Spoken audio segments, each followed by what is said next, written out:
YouTube channel perfect knowledge में। आज हम कक्षा 10 का जो हमारा मैथ चल रहा है उस चैप्टर नंबर 3 दो चर वाले रैखिक समीकरण युग्म उसकी प्रश्नावली 3.5 प्रारंभ करने जा रहे हैं।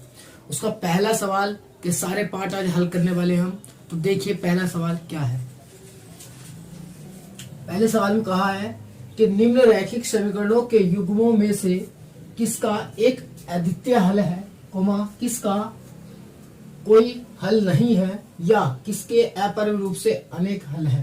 अद्वितीय स्थिति में उसे बीजगणित विधि से ज्ञात कीजिए। यानी कि हमें इनके हल निकालने हैं कि आपको पता कर रहा है इन दोनों समीकरण युग्म का हल कैसा है, कि कोई हल नहीं है, या अपरिमेय रूप से अनेक हल हैं, या अद्वितीय हल है।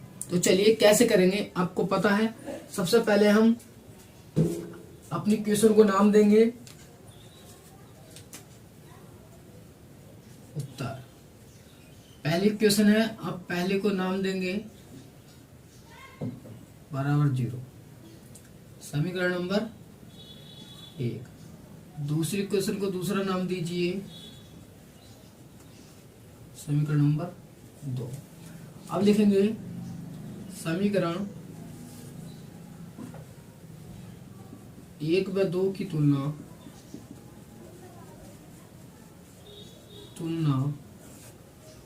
व्यापक समीकरण a1x plus b1y plus c1 समीकरणों बराबर 0 व a2x plus b2y plus c2 बराबर 0 से करने पर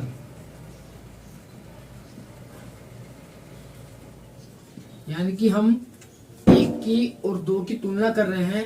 समीकरण नंबर 1 व 2 की तुलना करने व्यापक समीकरणों a1x plus b1y plus c1 बराबर 0 व a2x plus b2y plus c2 बराबर 0 से करने पर, यानी कि हम तुलना कर रहे हैं और a1 b1 ये मान निकाल लें। चलिए तो a1 का मान कितना हो जाएगा, देखिए इसकी तुलना कीजिए पहले क्वेश्चन से। तो x है, इसके आगे क्या लिखा है a1, इसका आगे क्या लिखा है 1, तो x a1 का मान आ गया 1। इसी तरीके से b1 का मान आ जाएगा -3। इसी तरीके से c1 का मान आ जाएगा -3। ऐसी का लिए a2 का मान इक्वेशन 2 की तुलना करेंगे इससे, a2 का 3 आ जाएगा, b2 का काली इसी तरीके से -9 आ जाएगा, और c2 का काली इसी तरीके से -2 आ जाएगा। ये हमारे मान आ गए। अब अनुपात कर लेंगे और पता करेंगे इनके हल कैसे हैं। तो चलिए हल करेंगे।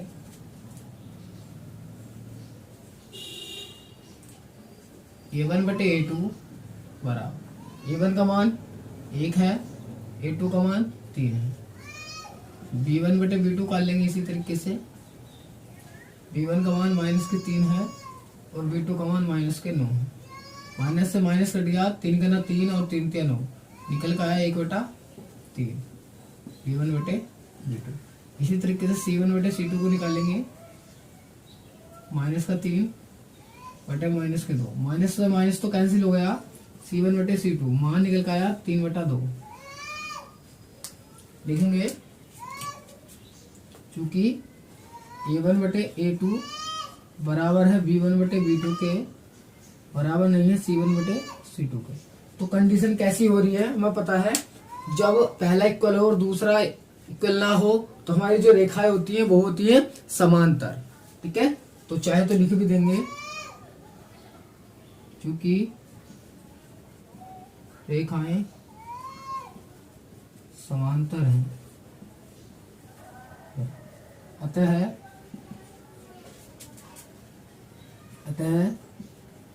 रैखिक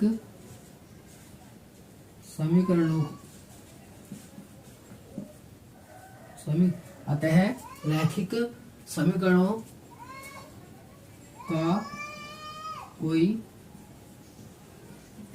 हल नहीं है।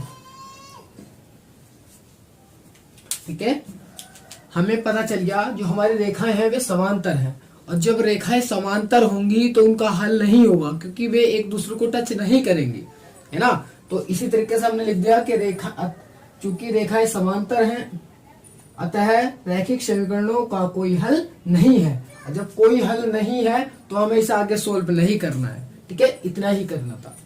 अगर इनका हल अद्वितीय आएगा तो हमें बीजगणित विधि का यूज करना है, वरना नहीं करना है। तो ये सवाल पहला पार्ट इतना ही करना था। चलिए आप स्क्रीनशॉट ले लेंगे। चलिए तो अब हम करेंगे इसका पार्ट नंबर 2। तो पार्ट देखिए, पार्ट 2 क्या है। चलिए अब करते हैं इसका पार्ट 2। चलिए तो अब करते हैं इसका दूसरा पार्ट। दूसरा पार्ट मैंने बोर्ड पे लिख दिया है। क्या है? 2x प्लस वाई बराबर 5, 3x प्लस 2y बराबर 8। तो सबसे पहले हमें पता करना है कि इनके हल, जो हमारे रैखिक समीकरण युग्म दिए हैं हमें, उनका हल कैसा है। ठीक है, उसके लिए क्या करना पड़ेगा? सबसे पहले उत्तर लिखेंगे, आप पता है, और जो समीकरण दिए हैं उन्हें आप नाम देंगे, जैसे दिए हैं वैसे ही। समीकरण नंबर 1 और समीकरण नंबर 2। फिर देखो, ये हमारी जो इक्वेशन है वे व्यवस्थित नहीं है, क्योंकि जो दो चर वाले रैखिक समीकरण का व्यापक रूप है वो होता है कि a1x plus b1y plus c1 बराबर 0। तो बराबर 0 होना चाहिए, और बराबर यहाँ पर ये संख्या है, तो हमें इन्हें सही करना पड़ेगा। लिखेंगे समीकरण 1 व 2 को व्यवस्थित करने पर, एक को करेंगे पहले 2x प्लस वाई बराबर 5, 5 इधर लाइए, 2x प्लस 5 माइनस के 5 बराबर 0। समीकरण नंबर 3। अब 2 को करेंगे 3x प्लस 2y बराबर 8, 8 इधर लाइए, तो 3x प्लस 2y माइनस के 8 बराबर के 0। समीकरण नंबर 4। जो 3 और 4 इक्वेशन मैंने बनाई ये बिल्कुल व्यवस्थित है। अब इसकी तुलना कर देंगे। लिखेंगे समीकरण 3 व 4 की तुलना व्यापक समीकरणों a1x plus b1y plus c1 बराबर 0 व a2x b2y प्लस c2 बराबर 0 से करने पर, चलिए तो तुलना करिए और मान निकालिए। तो इसकी तुलना किससे कर रहे हैं हम? पहले क्वेश्चन से। तो a1 बराबर आ जाएगा आपका 2, b1 बराबर आ जाएगा 1 और c1 बराबर आ जाएगा माइनस के 5। इस इक्वेशन की तुलना करिए पहले वाली इक्वेशन से, a1x plus b1y plus c1 बराबर 0 से। चलिए अब इसकी तुलना करेंगे दूसरी इक्वेशन से, तो ये आ जाएंगे हमारे मान a2 बराबर, देखिए a2 का आ जाएगा 3, b2 बराबर, b2 का आ जाएगा यहाँ से 2 और c2 बराबर आ जाएगा माइनस के 8। ये हमारे पास मान आ गए। ये मैं सिखा रखे हैं मैंने कैसे तुलना करते हैं, ठीक है, इसलिए थोड़ा जल्दी कर रहे हैं। चलिए तो अब अनुपात निकाल लेंगे। a1 बटे a2, a1 का मान बताइए 2, a2 का मान बताइए 3 है। अब निकालेंगे b1 बटे b2, b1 का मान बताइए 1 है, इसका 2 है। तो देखिए हमारा a1 बटे a2 बराबर ही नहीं आ रहा b1 बटे b2 के, तो हमारी जरूरत नहीं है c1 बटे c2 निकालने की। हमें पता चल गया कि चूंकि a1 बटे a2 बराबर नहीं है b1 बटे b2 के, तो बराबर नहीं है तो रेखाएं कैसी होती है हमें पता है, प्रतिच्छेदी होती है। तो लिख देंगे, यहां से लिख रहा हूं मैं, ठीक है, आपको नीचे लिखना है। चूंकि रेखाएं प्रतिच्छेदी हैं, अतः रैखिक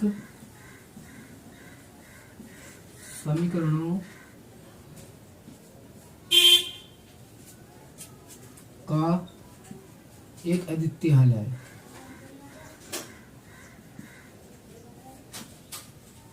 ऐसा हल है, एक अद्वितीय हल है, क्योंकि हमारी रेखाएं कैसी प्रतिच्छेदी हैं, और जब प्रतिच्छेदी कंडीशन होती है तो रेखा प्रतिच्छेदी, तो इसका कैसे हल होंगे? एक अद्वितीय हल होगा, यानी कि एक हल होगा, अद्वितीय हल होगा। ठीक है, तो हम अब इसको, इस सवाल को हमें किससे करना है? बीजगणित से, क्योंकि उसने कहा था देखो, अगर अद्वितीय स्थिति में बज गुणन विधि से ज्ञात कीजिए। तो हमें बज गुणन विधि से इसे करना है। अद्वितीय स्थिति आई ना हमारी, अद्वितीय हल आया, तो हमें इस सवाल को बज गुणन विधि से फिर करना है। अब बज गुणन विधि से कैसे करेंगे, मैंने बज गुणन विधि पीछे समझाई थी कि या तो आप सूत्र याद कर लेंगे या डायरेक्ट करेंगे, तो मैं डायरेक्ट करने वाला हूं। ठीक है, तो चलिए अब करता हूं इसे बज गुणन विधि। चलिए तो अब करते हैं इसे बज गुणन विधि से। तो बज गुणन विधि से करने के लिए आपको कुछ नहीं करना है, बस आपको नीचे लिखना है वज्र गुणन विधि से। ये मैंने नीचे रख कर दिया, आपको नीचे करना है ना, क्योंकि बोर्ड पर जगह नहीं थी इसलिए। तो बज गुणन विधि से करने के लिए कुछ भी नहीं करना है आपको। देखिए x लिखना है, y लिखना है और 1 लिखना है। बिल्कुल आसान तरीके से बता रहे हैं, वरना सूत्र आपकी याद नहीं होगा, आप रट्टा मारेंगे उसका। ठीक है, आपको क्या लिखना है, x लिखना है, y लिखना है, 1 लिखना है। ठीक है, और एक याद रखना है सूत्र के बीच आगे पीछे बीच, ये 4 वर्ड आपको याद रखने हैं इस सवाल को करने के लिए। तो देखिए x y 1 लिखा, फिर लिखेंगे उसमें देखो क्या लिखा बीच, तो हमारी जो इक्वेशन व्यवस्थित थी उसमें देखेंगे। ठीक है, बीच मतलब ये वाला पहली इक्वेशन ठहरा है, यानी कि तीसरी इक्वेशन, इसे देखना बीच मतलब बीच में क्या है, देखिए y का गुणांक 1 है तो 1 लिखिए। फिर लिखा है आगे, आगे क्या है -5 है तो -5 लिखिए। फिर लिखा है पीछे, तो पीछे जाइए, सबसे पीछे 2 लिखा है। और फिर आगे पीछे का लिखा बीच, बीच में क्या था 1 तो 1 लिख देंगे, ये हुआ। ठीक है, अब ऐसी इक्वेशन इसमें पढ़ेंगे, देखो बीच में उंगली धरेंगे, बीच है शुरू में तो बीच में रखिए, तो क्या है 2 है। फिर लिखा है आगे, तो आगे आइए -8। फिर लिखा है पीछे, तो पीछे जाइए माइनस नहीं खाली 3 है, और फिर बीच तो 2। ये इस तरीके से आप ये मान लिख लेंगे। उसके बाद कुछ नहीं करना, आपको मल्टीप्लाई करनी है, इसकी इधर, इसकी इधर, इसकी यहाँ, इसकी यहाँ। आप एग्जाम में भी ये चीज करके दिखा देंगे। ठीक है, अब क्या करना है आपको, ध्यान से देखिए, x लिखना है, बटे का निशान लगाना है, इसकी इससे गुणा करनी है, इसकी इससे गुणा करनी है, तो 1 गुणा -8 अभी की नहीं है मैंने। ठीक है, अभी दिखाया आपको, माइनस का चिन्ह लगाएंगे, इसकी इससे गुणा करेंगे तो 2 गुणा -5 बराबर का चिन्ह लगाएंगे, y लिखेंगे, इसकी इससे गुणा करेंगे तो -5 गुणा 3 ब्रैकेट बंद माइनस चिन्ह, इसकी इससे करेंगे 2 गुणा -8 बराबर 1 बटे, इसकी इससे गुणा करेंगे 2 गुणा 2 ब्रैकेट माइनस, इसकी इससे गुणा करेंगे 1 गुणा 3। ये इस तरीके से आप लिख देंगे। ठीक है, चलिए x ऐसी बटे ऐसी, इसकी इससे गुणा करूंगा तो -8 मिलेगा, और इसकी इससे गुणा करूंगा 5 दूनी 10, और ये माइनस के अंदर जाएगा +10 बन जाएगा बराबर y बटे, इसकी इससे गुणा करूंगा -15 मिलेगा, क्योंकि 5 या 15 है, और ये 8 दूनी 16 है, और माइनस प्लस 16 हो जाएगा बराबर 1 बटा 2 दूनी 4 होता है, माइनस ये 3 का 3। चलिए इसे सोल्व कीजिए, ये x बटे 2 हो जाएगा, क्योंकि 10 में से 8 गया 2 बराबर y बटे 1 हो गया बराबर 1 बटा 1। अब आपको यहाँ आके तुलना करनी है, क्या करनी है, तुलना करनी है, इसके बराबर ये ले लेंगे और इसके बराबर ये, हमारे मान हमारे पास आ जाएंगे। चलिए यहाँ आपको नीचे नहीं दिखाई दे रहा होगा, मैं यहाँ पे कर रहा हूँ। ठीक है, ये यहाँ पे आ जाएगा सवाल, ये तो लिखूंगा मैं तुलना करने पर, तो तुलना करेंगे x बटा 2 बराबर 1 बटा 1, ये इधर ये इधर, ये इधर ये इधर, तो ये 1x बराबर 2, यानी कि x बराबर आ गया 2। ठीक है, अब इसकी तुलना करेंगे दूसरे की, y बटा 1 बराबर 1 बटा 1, इसकी इधर तो 1 की गुणा तो 1 किसी करेंगे, ये रहेगा, y बराबर आ गया 1। इस तरीके से आपको ये हल करनी होती है। ये थी हमारी वज्र गुणन विधि। देखिए वज्र का मतलब मैंने उसमें पीछे ही बताया था बेसिक में कि क्रॉस होता है, क्रॉस गुणा मतलब गुणा, यानी क्रॉस मल्टीप्लाई विधि मतलब मेथड, यानी कि क्रॉस मल्टीप्लाई। तो हमने देखो इधर क्रॉस मल्टीप्लाई किया ना, तो यही हमारी क्या कौन सी विधि, वज्र गुणन विधि। ठीक है, तो हमारी ये वज्र गुणन विधि थी। कुछ नहीं करना आपको, बस x y ये लिखना है, फिर ये सूत्र ये याद रखना है कि बीच आगे पीछे बीच। ये याद करके आप इससे कर देंगे, ठीक है। इसके मान आ गए x का 2 और y का 1। चलिए अब करेंगे हम इसका तीसरा भाग, यानी कि तीसरा पार्ट क्या है। तो चलिए अब करते हैं हम इसका तीसरा पार्ट। चलिए तो अब करते हैं इसका तीसरा पार्ट। तीसरा पार्ट क्या है, देखिए बोर्ड पे लिख दिया मैंने। 3x माइनस 5y बराबर 20, 6x माइनस 10 बराबर 40। तो देखिए हमारे ये जो समीकरण दी है, युग्म दिए हैं, ये व्यवस्थित नहीं है, तो पहले लिखेंगे उत्तर और इन्हें नाम देंगे। 3x माइनस के 5y बराबर के 20 समीकरण नंबर 1। दूसरी को दूसरा नाम देंगे बराबर के 40। अब इन्हें लिखेंगे, व्यवस्थित करेंगे। समीकरण 1 व 2 को व्यवस्थित करने पर, तो व्यवस्थित कीजिए। 3x माइनस के 5y बराबर 20 इधर उठा के लगाइए, तो 3x माइनस के 5y माइनस के 20 बराबर 0। पहली व्यवस्थित होगी, अब दूसरी व्यवस्थित करेंगे। तो दूसरी उठाइए, 6x माइनस के 10y बराबर 40 इधर लिखाइए, तो 6x माइनस के 10y माइनस के 40 बराबर 0। समीकरण नंबर ये 3 है, ये 4 हो गई, ठीक है। ये 3 है, 3 और 4 व्यवस्थित समीकरण है। अब क्या कर देंगे, तुलना कर देंगे दो चर के रैखिक समीकरण के व्यापक रूप से। तो चलिए करेंगे। समीकरण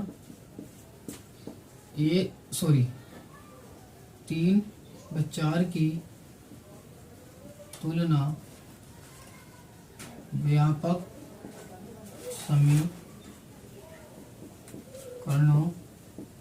a1x plus b1y plus c1 बराबर 0 व a2x b2y प्लस c2 बराबर 0 से करने पर, तो तुलना करेंगे तो मान निकाल देंगे तुलना करके। देखिए a1 बराबर कितना आ जाएगा, 3 की तुलना कर रहे हैं, तो a1 का आ गया 3, b1 का आ गया माइनस के 5 और c1 का आ गया माइनस के 20। इसी तरीके से a2 का मान निकालेंगे। 4 पे उंगली धरेंगे, यहाँ पर देखिए क्या है, a2 का मान 6 है, b2 का मान माइनस के 10 है और c2 का मान कितना है, माइनस के 40 है। सारे मान आगे, अब अनुपात काट लेंगे और पता कर लेंगे इनका हल कैसा है। तो चलिए a1 बटे a2 बराबर कितना है, 3 6 है, ये कटा, तो a1 बटे a2 फाइनली 1 बटा 2 मिला, क्योंकि 3 दूनी 6 होता है, ठीक है। अब कर लेंगे b1 बटे b2।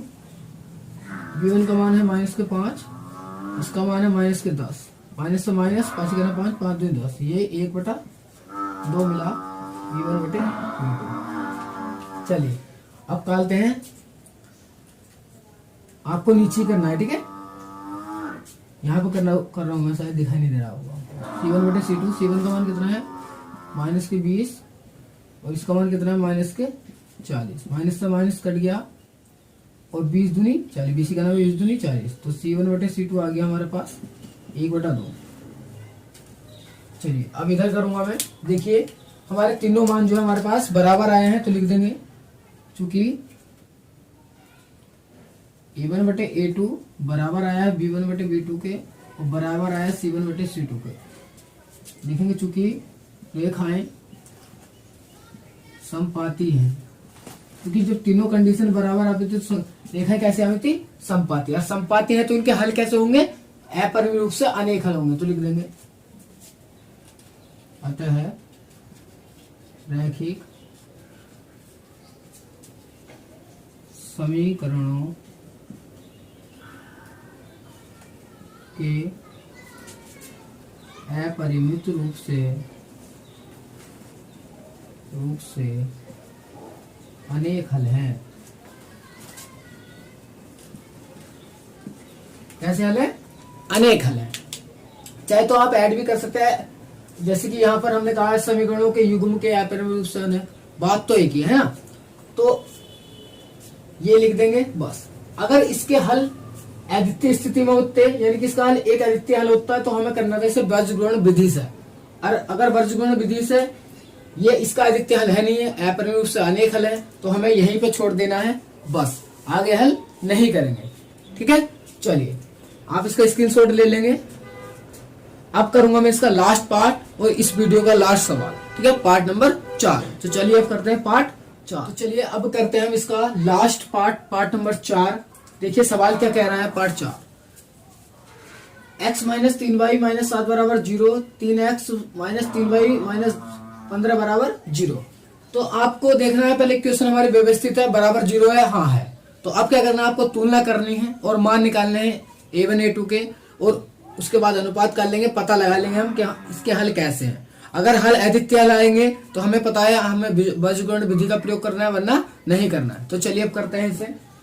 सबसे पहले आपको पता है उत्तर लिखेंगे और जैसे भी क्वेश्चन है उसे नाम देंगे। x माइनस 3y माइनस के 7 बराबर 0 समीकरण नंबर 1। दूसरी को दूसरा नाम देंगे 3x माइनस के 3y माइनस के 15 बराबर 0 के समीकरण नंबर 2। समीकरण नंबर 1 व 2 की तुलना करेंगे तो लिखेंगे समीकरण 1 व 2 की तुलना व्यापक समीकरणों कह देंगे a1x plus b1y plus c1 बराबर 0 व a2x plus b2y plus c2 बराबर 0 से करने पर तो तुलना करके a1 a2 का मान निकाल दीजिए। चलिए देखिए इसकी तुलना इससे करूंगा तो a1 का मान आएगा 1, b1 का मान आएगा इसी तरीके से माइनस के 3 और c1 का मान आएगा माइनस के 7। अब निकालिए, इस पे रखे उंगली। a2 का आएगा 3, b2 का आएगा माइनस 3 और c2 का आएगा माइनस के 15। मान आ गए। अब आपको अनुपात निकालना होता है तो अनुपात निकाल लेंगे। चलिए a1 बटे a2, a1 का मान कितना है 1, a2 का मान है 3, b1 बटे b2 निकाल लेंगे। आपको नीचे निकालना है, ठीक है, मैं यहाँ पे निकाल रहा हूँ। b1 बटे b2, b1 का है माइनस के 3, इसका है 3 माइनस के, माइनस से माइनस 3 से 3 कट गया, आ गया 1 बटा 1 b1 बटे b2। तो देखिए हमें पता चल गया कि a1 बटे a2 बराबर ही नहीं है b1 बटे b2 के, तो c1 बटे c2 निकालने की जरूरत नहीं है। हम लिखेंगे, थोड़ा यहाँ लिख रहा हूँ ना मैं, ताकि उधर मैं विधि लगा सकूं।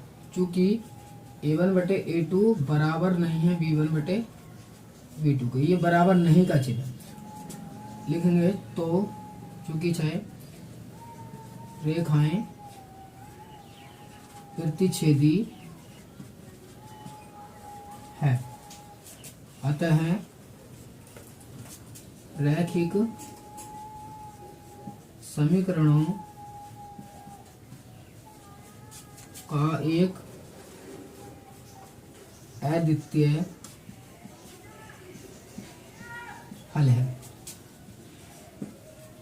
कैसा हल है इसका? अद्वितीय हल है। अगर अद्वितीय हल होगा तो हमें पता है उसने पहले क्या रखा है, अद्वितीय स्थिति में बीजगणित विधि से ज्ञात कीजिए। तो हम इसे बीजगणित विधि से करना है। चलिए अब मैं बीजगणित विधि का प्रयोग करूंगा।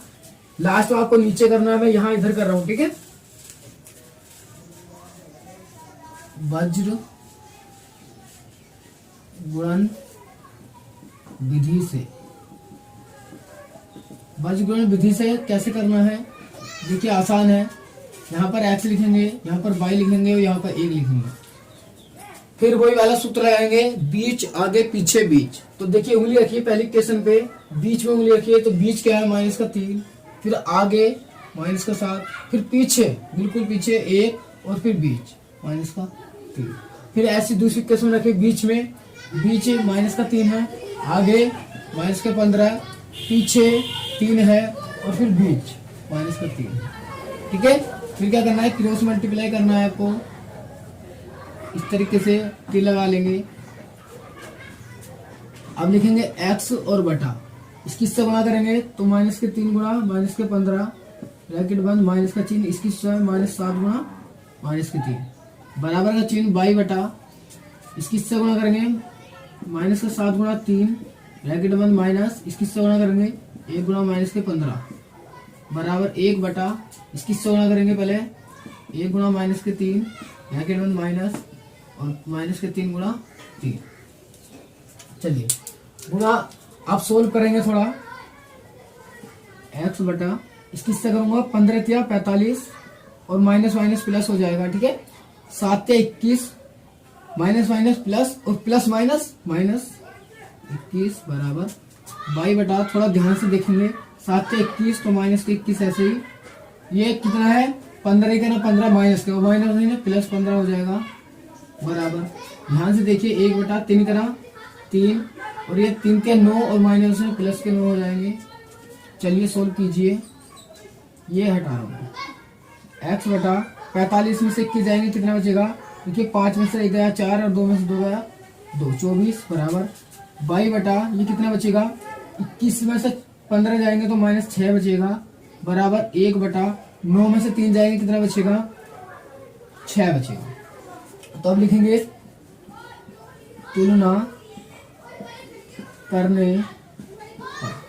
तुलना करेंगे, देखिए चलिए मैं इसको रफ कर रहा हूँ, है ना, इसको रफ कर रहे हैं हम, तुलना करके मैं यहाँ मान निकाल दूंगा।